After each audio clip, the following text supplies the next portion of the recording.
Sun and Mood Reads. Hello everyone, my name is Sun. Welcome.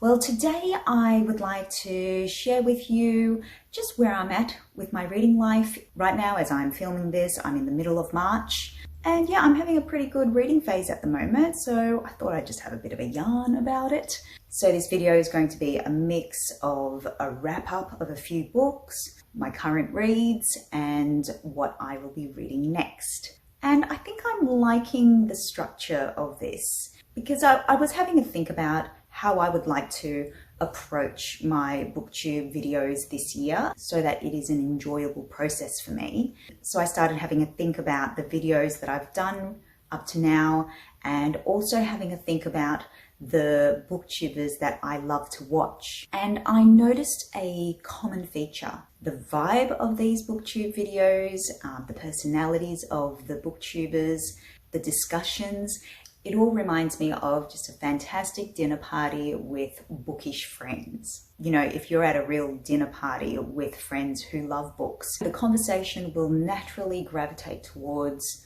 just books that you've read recently, what you loved, what you didn't love, what you're currently reading, what you will read next. And of course, if there is a specific book that really interests us, we'll dive deep into it. Eventually, if the occasion calls for it, we'll play some games like trivia or Pictionary. And I guess in the booktube world, this means a tag video every now and then. So I think this is how I'm going to approach my videos. Yeah, I think I'll ask myself, is this video a discussion that I would have at a dinner party with friends? And I think in this way, I will enjoy the process more. And also it closely aligns to my mantra for 2021, which is don't overthink it. So anyway, enough blabbering, let's get into my March reading life, starting with my wrap-ups. So there's a few books I've read recently that I think is noteworthy. The first one is The Stone Sky, which is the third book in the Broken Earth Trilogy by N.K. Jemisin. I'm not going to go into this at all. If you'd like to hear my thoughts on this, I did a whole separate video. I will provide the link below. I also gushed over this in a collaborative discussion that I was invited along to by the wonderful Philip Chase. I will also provide that link below as well. Loved it, and I am a huge Jemisin fan now. After reading The Stone Sky, I was on a Jemisin high and I didn't want to get off it. So I moved on to another N.K. Jemisin book, and that was The City We Became. Now this is an urban fantasy, first of the Great Cities trilogy, I think it is. Her most recent book, I believe. Oh my God, it was such a thrilling ride.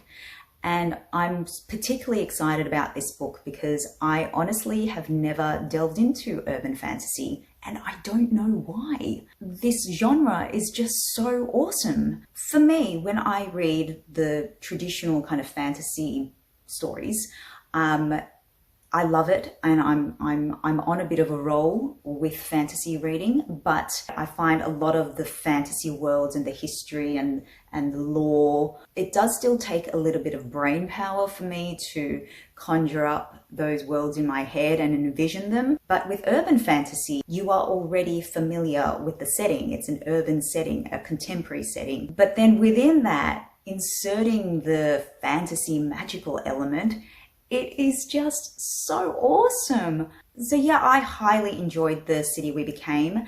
It was a really, really interesting concept. It expands on the notion of cities having their own soul and cities coming alive and being personified. So in the Broken Earth trilogy, Earth is personified. In The City We Became, cities are personified, basically. So in this book, when a city hits a certain population density, age, it kind of comes alive, it pops, it is born. Within that alive energy, the city channels through certain chosen humans. These humans become avatars. This concept is just explored in such an awesome, insane, exciting, sometimes really kind of absurdist way. I am unashamedly a big fan of N.K. Jemisin's writing style. It is very particular. I found with The City We Became, it was a very different writing style. The tempo was much, much faster. It was very, I don't know how to explain it, like just straight down the road, let's go. That's the best way I can explain it. With The Broken Earth, there was a bit of a slow burn to it. There was interesting narratives. There was second person narratives. It was very it almost had like a quite literary kind of feel. With City Became, it's very just action packed. It's just go, go, go.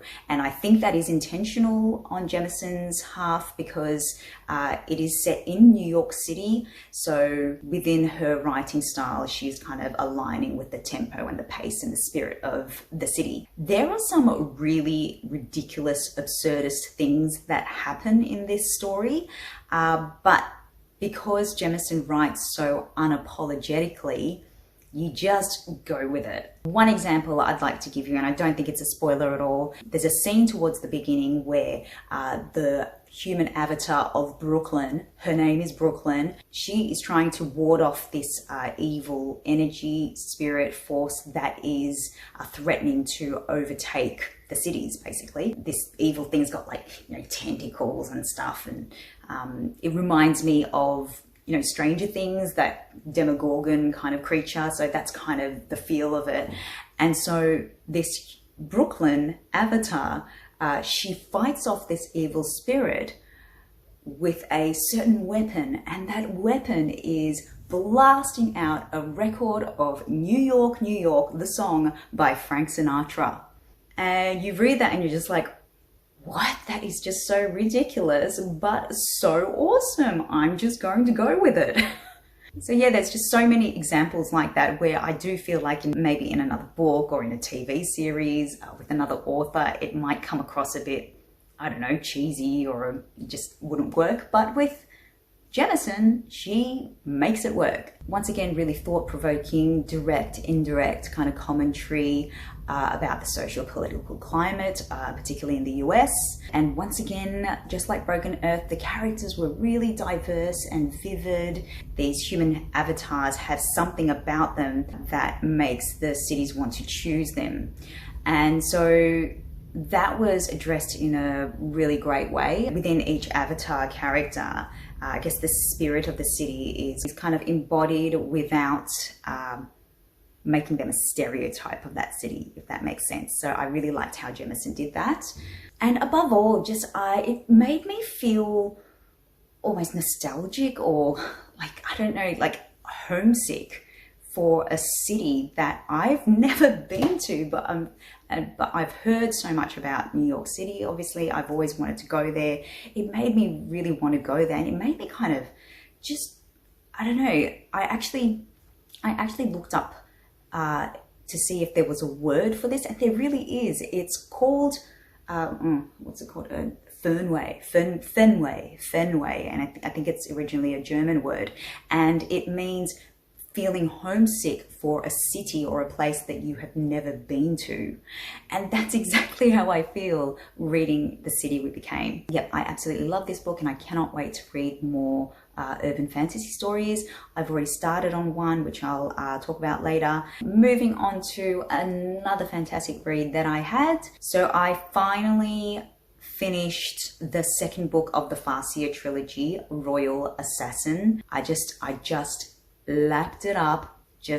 I was so immersed, consumed until the last, I think, 5 chapters. And then I slowed myself down. This is just a feature of Hobb's writing, but she just breaks your heart. I mean, in a good way, but my God, your heart just gets a workout. So I really just did have to slow down a bit. I say this story breaks your heart in a good way because I do believe there is a purpose for it, and it does give you an invitation to really getting to know and love these characters and understand them. I really enjoyed the second book, perhaps a little bit more than Assassin's Apprentice, the first book. I think I enjoyed it more because there's more of a focus on Fitz, the protagonist, and the the magical ability that he has called the wit. So there's two kind of magic systems abilities that's explored in this story, and one is the skill and one is the wit. So the skill is like almost like telepathy. So you can kind of read people's minds, tap into other people's emotions, and you can communicate. And with the wit, it's a similar thing, but it's with animals.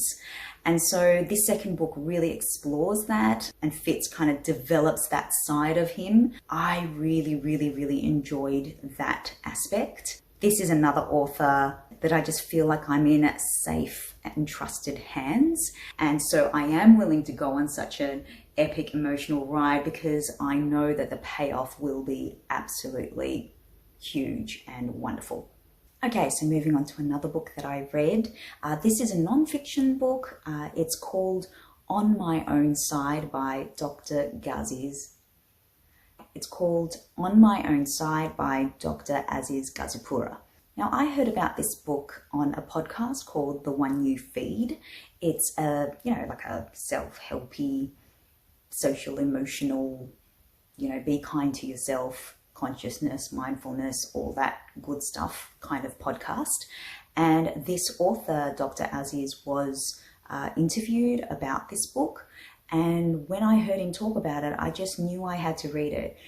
So it basically explores the concept of that inner voice, that inner critic in your head. And depending on who you are, that voice can be super critical, hurtful, or really kind and nurturing, and everything in between. And this book also explores the notion that there's actually more than one voice. There's actually like a family of voices in your head. It's almost like you have a family in your head, and depending on who you are and where you're at, one of them may dominate and be stronger than another. And so the question is which voice is like dominating and is like the patriarch? Which voice is the nurturing one? And, yes, occasionally we have that little toddler that chucks irrational tantrums, So that was a really interesting concept. And it also explores, and this is the one that really got to me, is the concept of how we talk to ourselves, this voice,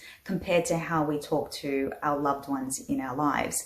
And that is like completely different, right? Like, for example, I would never, ever talk to my two daughters in such a critical, sometimes hurtful way that I talk to myself. I would never say to my daughters, I can't believe you failed at that. That was just absolutely pathetic. You shouldn't even bother. Like, look at you.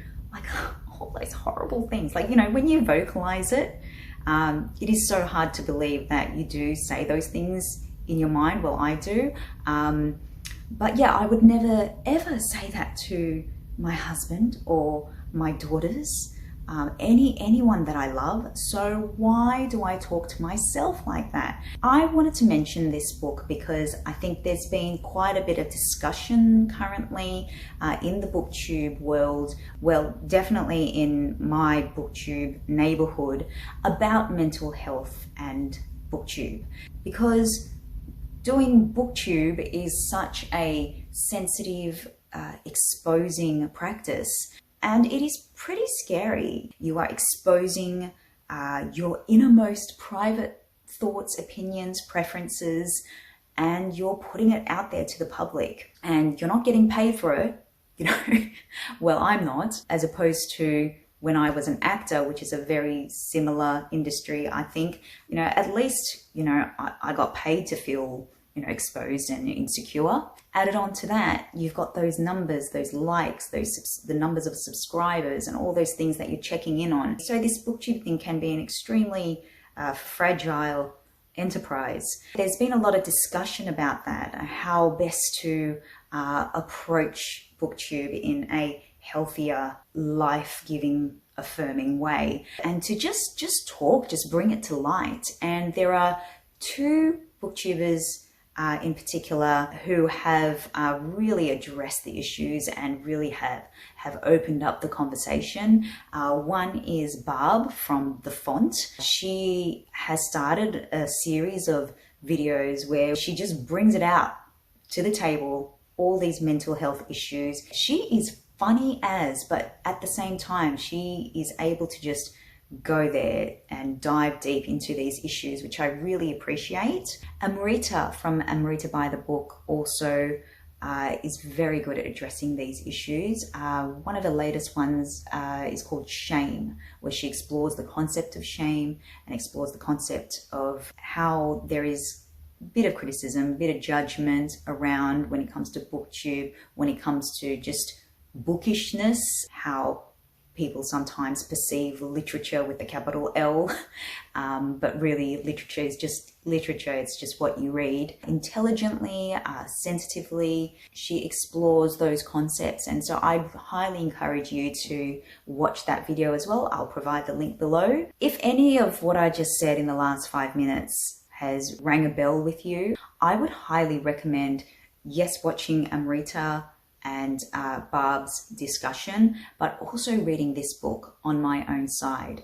It really has helped me to just highlight how I see myself, how I talk to myself, and to really try as much as possible to choose nurture over criticism. Let's move on to current reads. I have quite a few going currently, as I always do. So at the beginning of a reading phase, I have about 4 or 5 books going at the same time, and it's like I'm book surfing, you know, like channel surfing.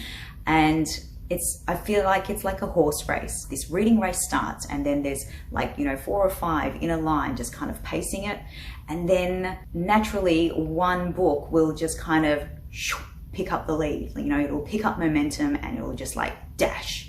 I'll go with that one, finish it off, and then, you know, get back to the others. That horse that's picked up the lead is, I've got it here, Your House Will Pay by Steph.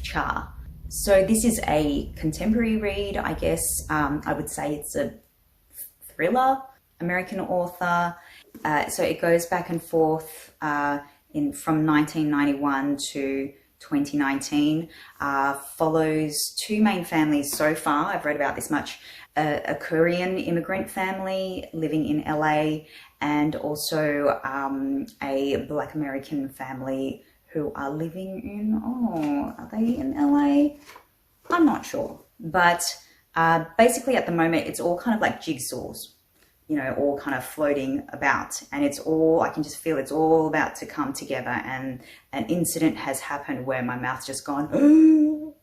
And so it's getting really good, and obviously very timely, important read. The social commentary in this, and I guess added onto that, this partly explores the Korean immigrant experience, which I have to be absolutely honest, I haven't really read much about, and I don't know why.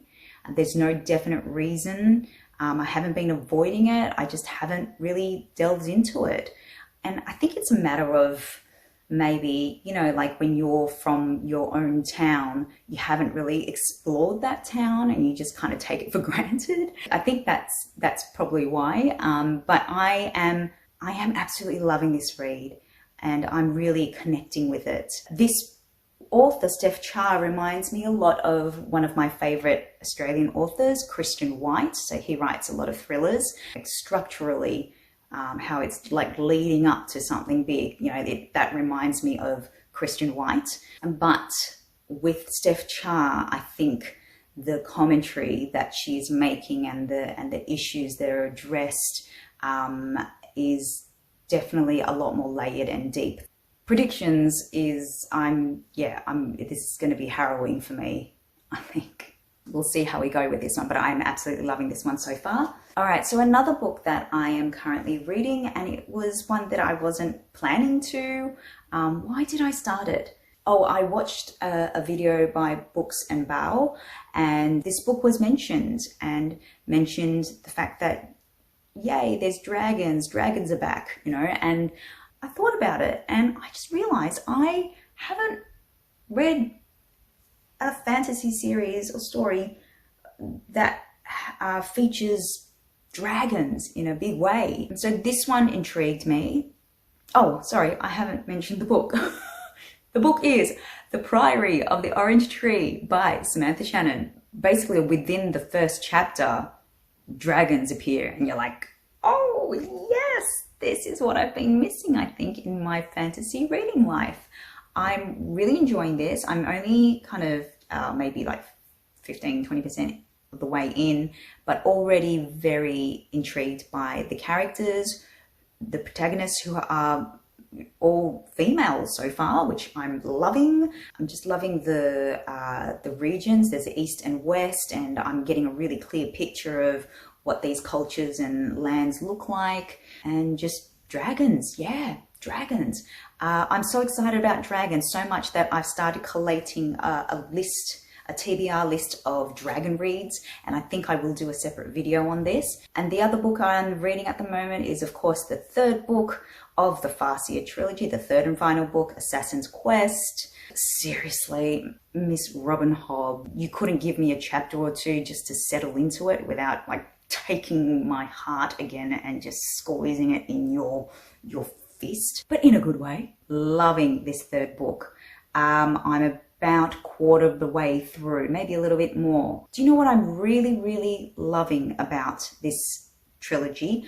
And it has been consolidated again in this third book. I love how Hobb doesn't use the fact that it's a fantasy story to excuse herself and shy away from really exploring the inner emotional, mental, psychological struggles of the characters and just what they go through. Because if you really think about the heavy trials that these protagonists in fantasy tropes go through, you know, torture, battles with humans and magical monsters and creatures, you know, they're getting attacked all the time, loss, betrayal, you know, surviving long journeys on foot, like all those things, you know, that's a lot for a human to go through. You know, if a person went through all that in their lifetime, in real life, then they would be pretty screwed up or most probably dead. I really appreciate how Hobb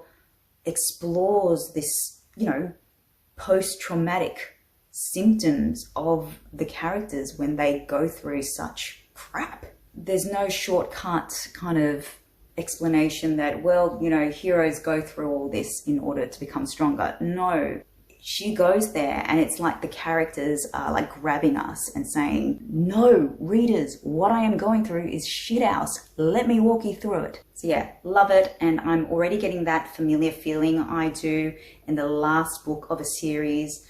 And that feeling is sadness that this is coming to an end, the Farseer trilogy. But hey, I have 13 more books in the realm of the Elderlings, so, you know, I don't have anything to worry about. All right, so let's move on to what I am going to read next.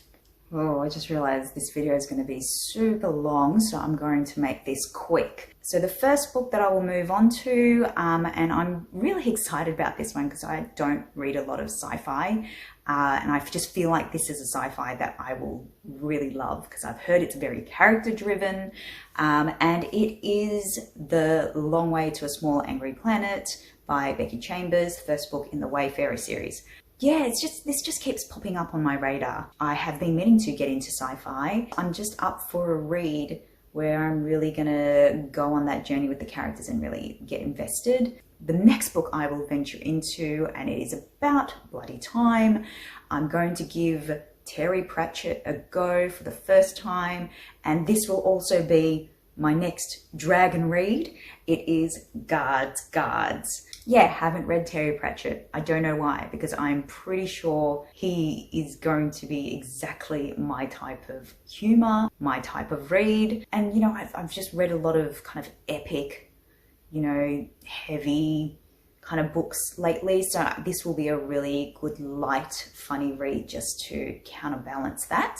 Okay, so the next book in my near future is actually going to be a reread. I am planning to reread the Harry Potter series this year. The Harry Potter series are the books that got me into reading for enjoyment as an adult. I first read Harry Potter when I was in my mid-20s. And before that, I didn't really read for fun. This is what got me started. As a whole, I've read Harry Potter 1 3/4 of a time. And so I am super pumped to get back on this journey again. I think I will annotate and really have a think about it and do some videos on it and see what I think about it after all these years. Okay, so the next read, I would really like to start my journey with Juliet Marillier. She is a New Zealand-born fantasy author, but now lives in Perth, Australia. I really want to try some Aussie or Australasian fantasy books. Juliet Marillier is the one that's on top of the list. So I will start my Marillier journey with Daughter of the Forest, the first of the Seven Waters novel, I think it is. I started reading this. I've read the first 10 pages and I am absolutely entranced. And I'm in the mood for a bit of Celtic mystic vibes. So yeah, I'm super intrigued, looking forward to it. The next one, I'm tossing up between The Poppy War by R.F. Kuang and Jade City by Fonda Lee. And I promise I didn't put this in the same bucket because they're both, you know, Asian fantasy. I put them in the same bucket because both of them I have started reading and DNF'd, not because I hated it or anything, I just for various reasons I DNF'd. So The Poppy War, I actually read this when it just first came out. It was just on Kindle for like $5 or something. Hadn't heard about it. This was before people started, you know, raving about it, booktubing about it. I just started reading it and I really liked it. I was really enjoying going on that journey, but then I got to, I think, about 70% of the way in. So I got far and I just recall, I don't remember the specifics, but I just remember it was just getting just way too violent for the mood that I was in at that time. And I understand it is important, it is necessary because it's, you know, loosely based on, you know, real history. But yeah, it was just a bit too much for me at that time. But I think, I don't know what's happened to me, you know, recently, probably because I've started reading more fantasy books, but yeah, I just feel like I'm ready for it. And I feel like if I just start from the beginning again and read all the way through, I think I am going to enjoy that series. And similarly with Jade City, I started reading and I was enjoying it. But why did I stop?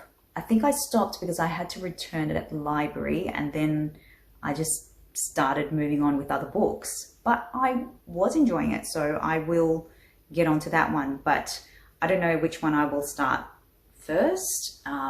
Maybe The Poppy War. I'll see how I go. Another book that I'm really interested to read is If I Had Your Face by Frances Cha. I don't know much about this one. I just know that it is exploring the world of just the Korean culture and how it's just like a normal everyday practice to get plastic surgery and just change your face to, you know, not look like yourself and just, you know, all those facial improvements that I am very aware of as a Korean, and it's something that really intrigues me but kind of unnerves me as well. It is one of the reasons I can't seem to get into K-dramas because I can't seem to get past how these Korean actors and actresses' faces, they've modified and had plastic surgery on their face to all just look like a particular pinnacle of what they think beauty is. So yeah, that whole concept is just really intriguing to me. So I'm really looking forward to reading this one. And I guess this is another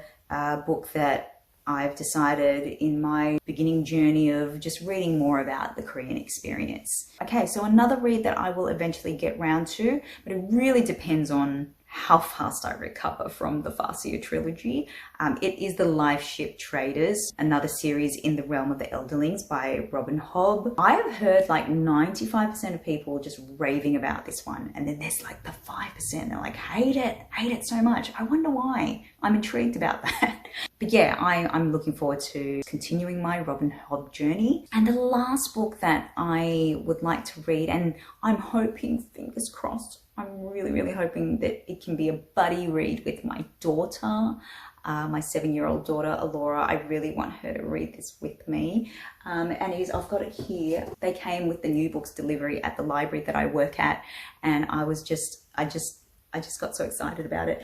It is the Awesomely Austen series, and this one is Jane Austen's Northanger Abbey. It's translated by Stephen Butler. He's a fantastic children's author. It's basically Northanger Abbey and all the Austen novels, just middle grade kids speak. I just started reading it. It was just really delightful. And then it's obviously got all the other stories. So it's got Pride and Prejudice, Emma, Persuasion, Sense and Sensibility, Mansfield Park. I just think it's absolutely delightful, and what a wonderful way to introduce, you know, kids to Jane Austen. I'm not going to force this down my daughter's throat.